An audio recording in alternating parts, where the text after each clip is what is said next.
gente estava explicando como que o mundo e todos os mundos que foram criados por Deus são como zero, literalmente, para Deus, porque foi só uma fala de Deus que criou do zero, nenhuma matéria-prima, e a gente explicou como que uma fala é nada perante a força falante, perante a alma, perante a essência, a mesma coisa para Deus, muito mais. Só que aqui tem uma questão diferente da fala do ser humano, que a fala é um exemplo só para um assunto, não dá para a gente pegar a desvantagem da fala em relação à fala que Deus usou para criar o mundo. Vamos entender.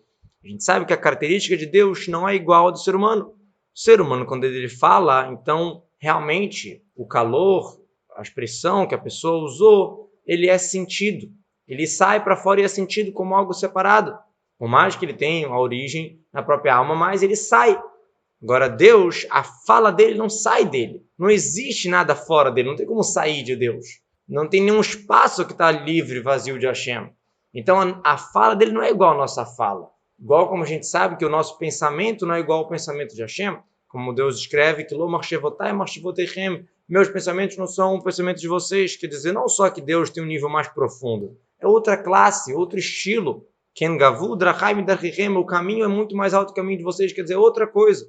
Então por que chama de fala? Porque a gente usa esse exemplo. Isso é chamado de fala de Deus em relação a um assunto. Igual a fala inferior aqui do ser humano, que a pessoa ela revela para aquelas pessoas que estão escutando aquilo que estava oculto no pensamento, que estava na cabeça da pessoa. Assim também, quando a gente fala que Deus falou, é uma alusão à revelação da luz divina para criar os mundos, por exemplo, para vitalizar os mundos. Isso é chamado de fala, é uma revelação divina.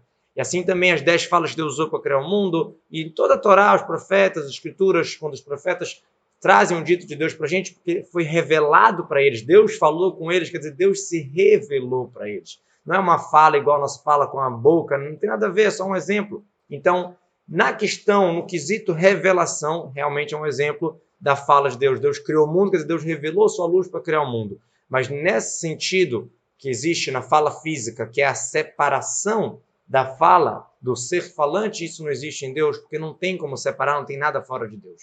Então Deus criou o mundo com a fala, só que aquilo continua dentro dele. Por isso que o mundo é nulo totalmente para Hashem.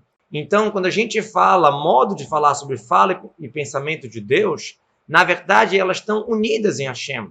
Igual no ser humano físico, quando ele está na cabeça dele alguma ideia, algum desejo, alguma coisa, e ainda não veio na cabeça para pensar aquilo ou na fala para falar aquilo. Só está lá na origem, na ideia. Ainda não veio para pensar nas letras, né? Só está só a ideia de maneira geral, a luz, não a expressão específica, tanto no pensamento, tanto na fala. Então está na fonte ainda, né? Sai da fonte, mas por enquanto elas estão ali na fonte, na raiz, que é o intelecto ou o desejo do coração. Então, quando a gente fala que Deus usou a fala para criar os mundos, essa fala ela é igual como se fosse no ser humano aquela vontade, aquele desejo ou aquele intelecto que ainda não foi expressado. Ay